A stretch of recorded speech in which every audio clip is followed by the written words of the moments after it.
کروکودیل‌ها حیواناتی هستند که برای بقا یا در حال خواب و یا در حال پیدا کردن طعمه و شکار کردن اون هستند. در این ویدیو میخوام چند بار که کروکودیل‌ها اشتباه شکارشون رو انتخاب کردن و حتی جونشون رو از دست دادن. اگر از این سبک ویدیوها خوشتون میاد کانال ما رو دنبال کنید و این ویدیو رو لایک کنید. نبرد با یوزپلنگ.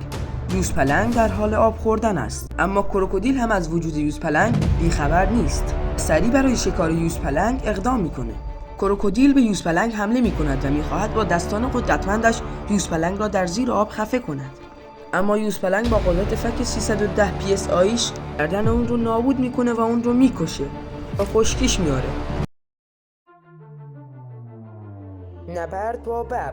توی خاموش کمین کرده و منتظر یک شکار بسیار بزرگه. ببر برای آبتنی به برکه میره. بدون اینکه متوجه کروکودیل بشه وارد برکه میشه. ببر با کروکودیل روبرو میشه. کروکودیل ببر رو زخمی میکنه و به سختی به خشکی میره. با کروکودیل از شکار ببر دست بر نمیداره.